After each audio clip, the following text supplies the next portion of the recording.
Hello students, welcome to our online class. मैं हूं आपकी सहायक प्राध्यापिका फरीन नाज।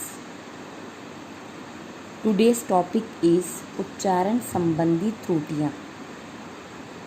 उच्चारण करने में कौन कौन सी गलतियां होती हैं वो मैं आज आपको बताऊंगी। प्राथमिक और माध्यमिक कक्षाओं में बालक उच्चारण संबंधी जो त्रुटियां करते हैं उनका संक्षिप्त विवरण निम्नलिखित प्रकार यहाँ पर आपको दिख रहा होगा। पहले है शुद्ध शब्द। हमारे शुद्ध शब्द हैं कवि, मुनि तथा शांति।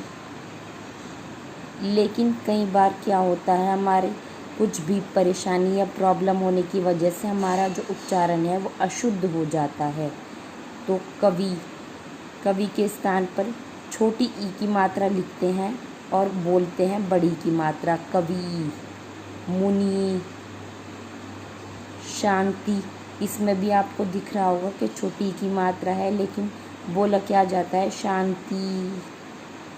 तो ये अशुद्ध उच्चारण है। फिर आपका नंबर 2 पर आता है किंतु, परंतु। इन दोनों में छोटे ओ की मात्रा लगी हुई है लेकिन जो उच्चारण होता है वो कोई अशुद्ध उच्चारण जो करते हैं वो कर देते हैं किंतु, परंतु। अब यहाँ पे आपको दिख रहा होगा वृक्ष। यहाँ वृक्ष पर रीकर साउंड आता है लेकिन यहाँ पर लिखा, कई लोग बोलने में अशुद्ध उच्चारण क्या कर देते हैं, वो कर देते हैं रा, वृक्ष।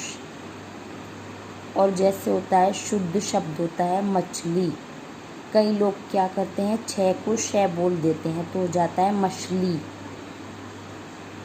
गड्ढा, ढ। और कई बार क्या होता है कि ऐसा बोल देते हैं गड्ढा, तो ढह को ढह बोल देते हैं, तो ये अशुद्ध उच्चारण होता है। फिर आपका आता है ढोलक। शुद्ध उच्चारण जो होता है वो होता है ढोलक और अशुद्ध उच्चारण इसका कर देते हैं टोलक। और पंजाबियों में खासकर यह गलती देखने को मिलती है कि वो ढह को टे बोल देते हैं। भरत होता है, तय का साउंड होता है और अशुद्ध उच्चारण के कारण क्या बोला जाता है भरत, तय को थ बोल देते हैं। जाना, न को अणे बोल देते हैं अणे, जाना। पानी को पानी। किशन, कई लोग श को स बोलते हैं, किशन को किसन बोल देते हैं और किशमिश को किसमिस बोल देते हैं। ध्वनियों को पलट देना, प्रशंसा को प्रशंसा बोल देते हैं, चिन्ह को चिन्ह बोल देते हैं। ये जो है उच्चारण संबंधी त्रुटियां हैं। फिर इसमें आपका जो आता है अशुद्ध उच्चारण के कारण कौन कौन से हो सकते हैं। क्षेत्रीय प्रभाव, इसका क्षेत्र का प्रभाव भी हमारे उच्चारण पर बहुत पड़ता है।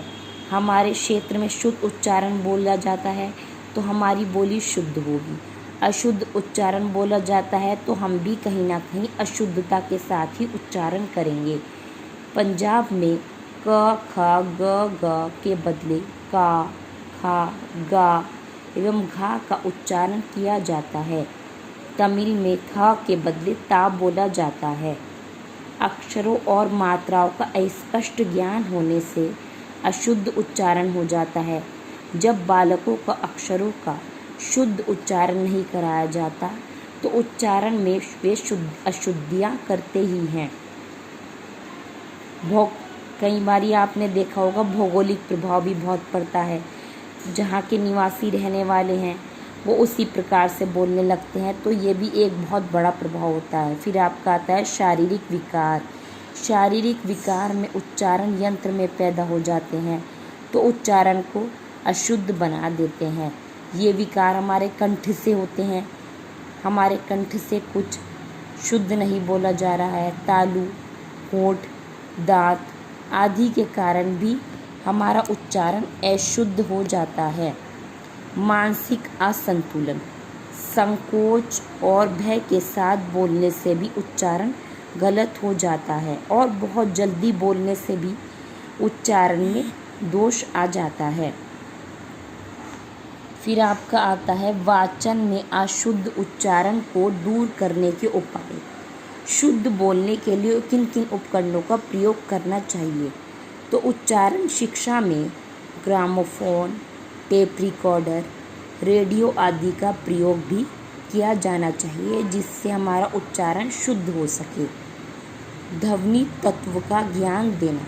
प्राथमिक कक्षा के जो शिक्षक होते हैं उन्हें छात्रों को यह बताना चाहिए कि कौन सी ध्वनि कहाँ पैदा होती है, किस अक्षर के बोलने में जीभ लगती है, होंठ से बोला जाता है आदि की क्या स्थिति होती है। अक्षरों का उच्चारण उनके नियत स्थान में ही होना चाहिए। कई बार क्या होता है कि शब्द उच्चारण की शिक्षा हमें अलग से नहीं देनी चाहिए। शिक्षण के साथ साथ ही अगर हम बच्चों को बीच बीच में बताते रहेंगे कि कौन सा शब्द कैसे बोला जाता है, तो इससे भी बहुत सहायता मिलेगी। अक्षरोच्चारण की नियमों की यथा समय जानकारी देना। अध्यापक द्वारा अक्षर उच्चारण की जानकारी यथा समय देती रहनी चाहिए। यह भी एक अच्छे शिक्षण का प्रतीक है। तो आज के लिए हमारा टॉपिक बस इतना ही।